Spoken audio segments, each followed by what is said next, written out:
Y para ello tenemos en línea en este momento al decano de la Facultad de Ciencias Jurídicas y Políticas de nuestra queridísima UCB. Se trata del profesor Juan Carlos Japitz, doctor en Derecho.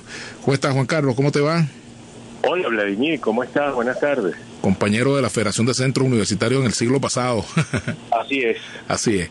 Pero bueno, hoy estás tú en tu rol de decano de la Facultad de Ciencias Jurídicas y Políticas y aunque ya hemos visto tus opiniones sobre la decisión del Tribunal Supremo de Justicia en materia de ratificación del resultado que dio el CNE el día 28 en la noche, me gustaría pues un poco tu argumentación desde el punto de vista jurídico. ¿En qué está derecho esa sentencia del Tribunal Supremo de Justicia? ¿En qué no estaría derecho? ¿En qué coincides? ¿En qué no coincides? Sorpresas no hay. Todos los venezolanos esperábamos esta sentencia de la manera en que fue dictada. Ahora bien, vamos a tratar de encauzarla dentro del mundo jurídico para entenderla o por lo menos para terminar de no entenderla, porque esto no tiene ninguna lógica jurídica la que aplicó el Tribunal Supremo de Justicia. Lo primero, voy a ratificar lo que antes ya he dicho. El presidente acude al Tribunal Supremo de Justicia a que convaliden los resultados emitidos por el CNE. Esa no es una competencia que tenga la sala electoral del Tribunal Supremo de Justicia. Cuando uno revisa el artículo 127 de la Ley Orgánica del Tribunal Supremo de Justicia, se da cuenta que eso no aparece dentro de sus competencias. Así que lo primero que tenemos que decir como conclusión es que la sala no tenía y no tiene competencias para llevar adelante ese proceso como lo llevó. Tampoco se lo permite la Constitución Nacional.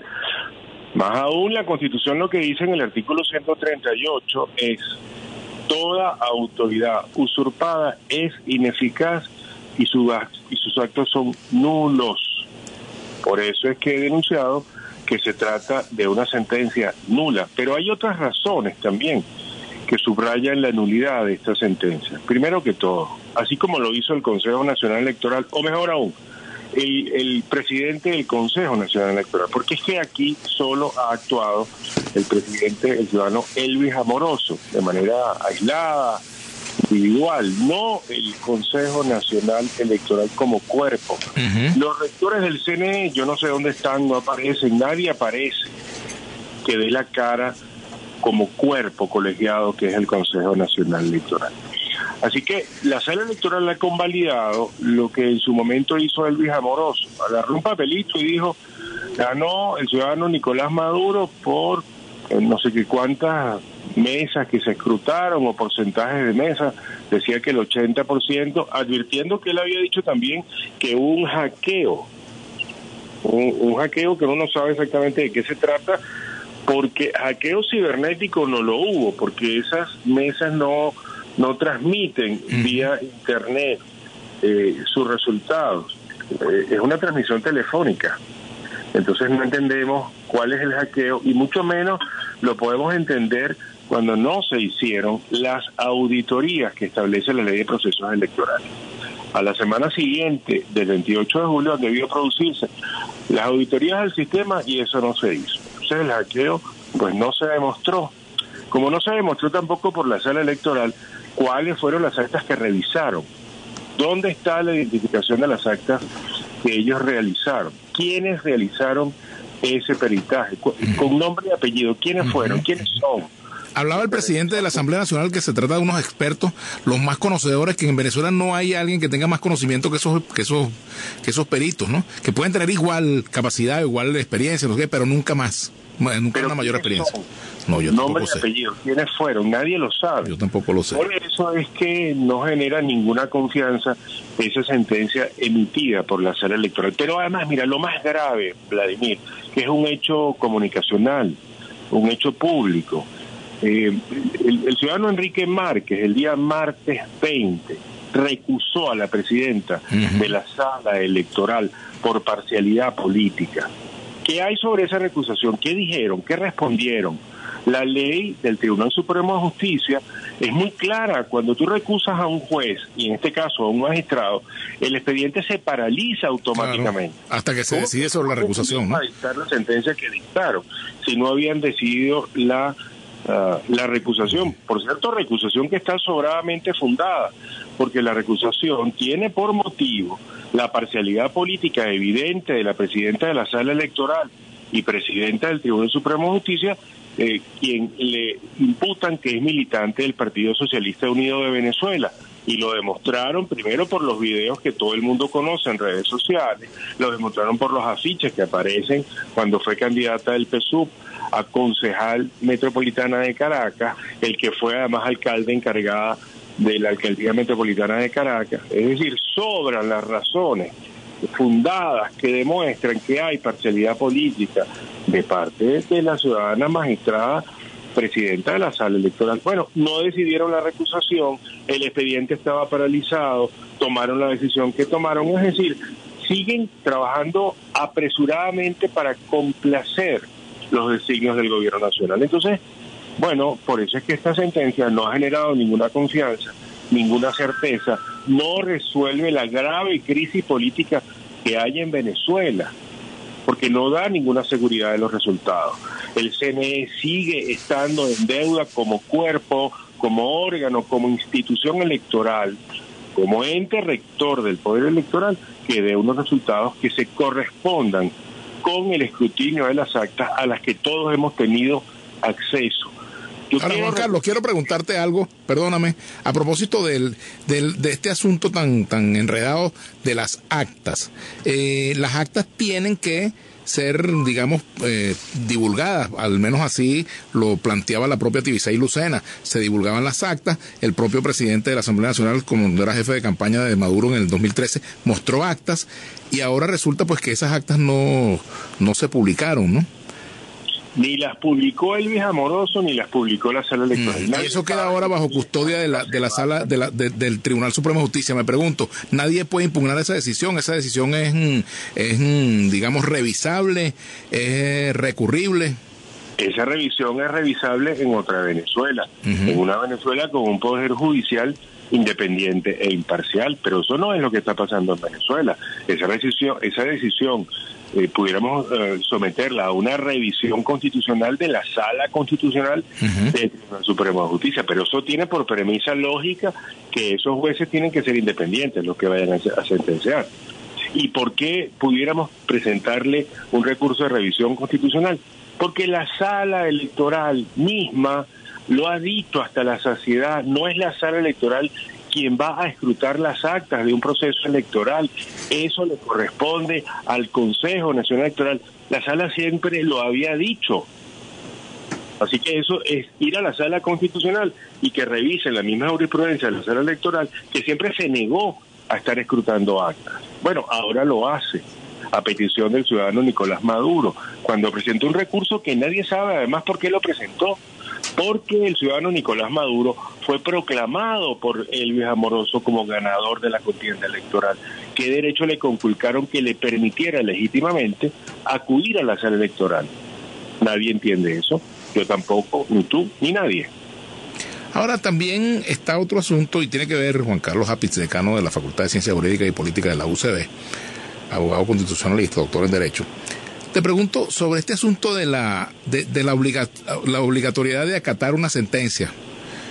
Decía el propio Enrique Márquez, se refería al tema, ¿no? Y bueno, ¿cómo acato una sentencia si tengo dudas, si no estoy de acuerdo? O sea, la duda está en el acatamiento. ¿Cuál sería una forma de desacato de la sentencia, por ejemplo, para un ciudadano X o Z? Decir que no está de acuerdo es una forma de desacato, por ejemplo. Si la sentencia es nula, como lo he denunciado por las razones que he expuesto, entonces no es atacable, no es acatable. Si la sentencia es nula, entonces no es. Pero ¿y quién va a declarar la nulidad, Juan Carlos, si ya el máximo tribunal dice que no hace falta declarar ninguna nulidad? Es que una sentencia nula como esta, en consideración al artículo 138 constitucional, no hace falta la declaratoria de nulidad. Ella es nula porque nunca existió en el mundo jurídico. Es lo que llaman los abogados nula de nulidad absoluta. Esa sentencia nunca llegó a ser sentencia. Por eso es que es nula, de nulidad absoluta. Tú sabes que los abogados a veces tenemos algunas frases muy características. Una de ellas es esa, nula, de nulidad absoluta, que lo que significa es que no existe. Pero perdóname, yo, así como tú no entiendes la sentencia, yo no termino de entender eso que tú dijiste. ¿Sabes por qué? Porque, fíjate, el Tribunal Supremo de Justicia dicta una sentencia, es cosa juzgada ya. O sea, uno puede decir, mira, yo no la acato porque no existe esa sentencia, pero te van a decir, aquí está publicada. Claro, te van a decir eso, pero eso te lo van a acompañar de represión policial y militar, que es el único recurso que les queda para hacer valer una sentencia en la que nadie cree. Todos los venezolanos sabemos lo que pasó el 28 de julio. Todos los venezolanos sabemos lo que va a pasar el 10 de enero. Así que esto no es un tema de si vamos a debatir si la sentencia es acatable o no. La soberanía popular reside en el pueblo y el pueblo se manifestó el 28 de julio. Eso no lo va a poder negar ninguna sentencia, Vladimir.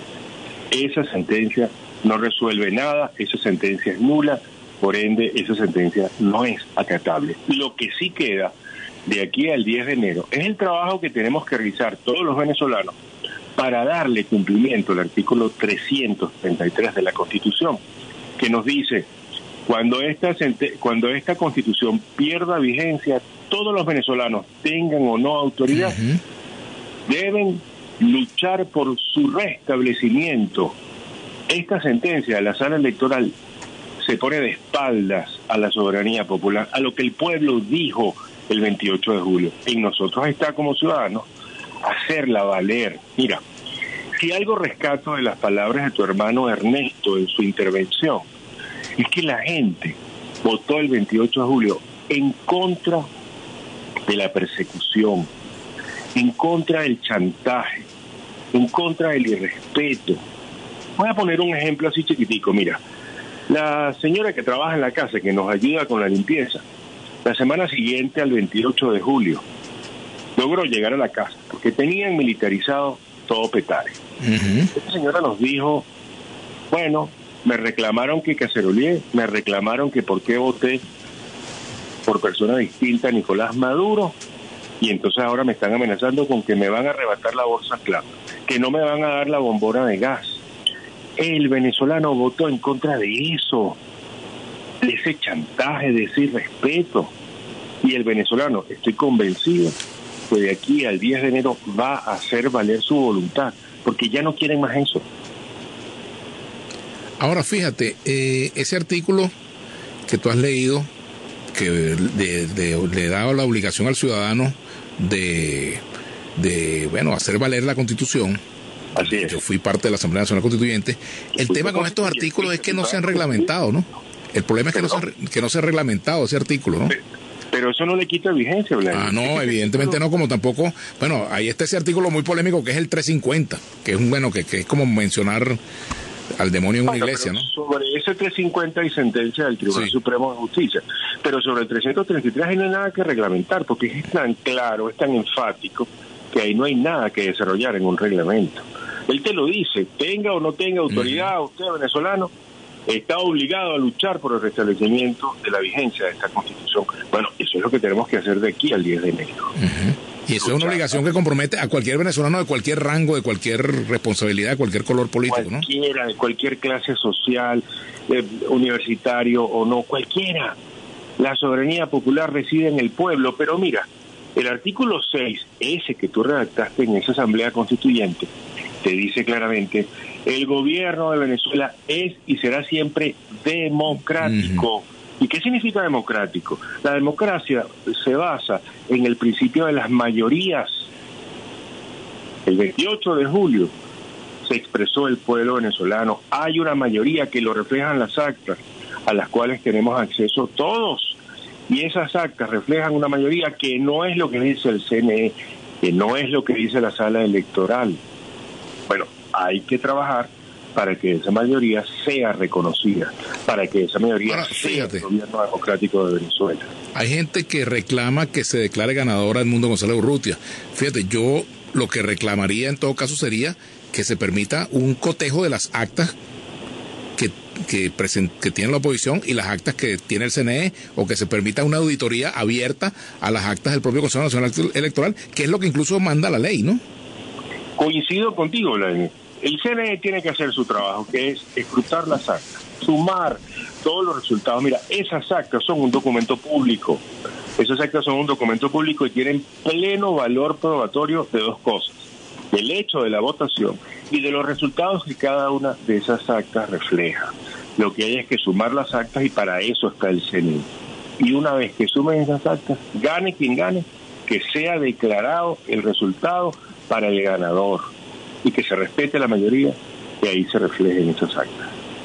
Ahora fíjate, ¿cómo se ejerce ese deber de hacer valer la Constitución? Yo creo que los ciudadanos tenemos que empoderarnos. La misma Constitución nos da muchos canales de participación para eso. La única forma de participar, para hacer valer, para restablecer la vigencia de la Constitución, no es haciendo marchas. No necesariamente. Muchas actividades ciudadanas, pero no es la única. Una pregunta, por ejemplo, habiendo una sentencia definitivamente firme, tú desde el punto de vista del derecho constitucional, ¿podría haber una iniciativa ciudadana de convocar una consulta sobre esta sentencia, por ejemplo? ¿O eso no se puede? Pudiera hacerse, aunque los abogados decimos que esa sentencia es inexistente. Esa sentencia tiene lo que se llama cosa juzgada aparente.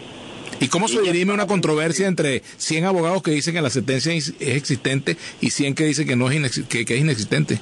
Bueno, mira, yo no sé quiénes son los que dicen que es existente, porque la mayoría reconocen que la sala electoral no tiene competencias para haber asumido la decisión que tomó. Ahora, ese es desde el punto de vista jurídico, pero básicamente este es un conflicto también en el orden político. ¿Cómo queda la política en todo esto? La posibilidad de que esto tenga una solución política distinta a lo que hemos visto. Es cierto lo que dice Vladimir. Esto es un conflicto que no es estrictamente jurídico. Así que no podemos pensar a futuro solo como juristas. Esto es un conflicto que tiene una arista política, una arista electoral, una arista social. Así que todas esas dimensiones de este conflicto, digamos, actuando todas en conjunto, son las que van a permitir resolver esta crisis que atraviesa Venezuela. No solamente una, no es solamente resolver el tema jurídico, no se trata solo de eso. Ahora, también ha habido una citación a la Fiscalía General de la República para el ex candidato Edmundo González Urrutia por desacato, porque no asistió a la sesión, al tribunal, porque no llevaron las actas. La base legal de considerar desacato ambas conductas. Bueno, yo creo que esa pregunta debe hacérsela al fiscal general de la República. Ahora, a mí, de verdad que a mí ya no me sorprende ninguna de estas actuaciones. Y no me sorprende porque si revisan los titulares de los poderes públicos, todos son militantes del PSV. La presidenta del Tribunal Supremo de Justicia es militante del PSV. ¿Sí?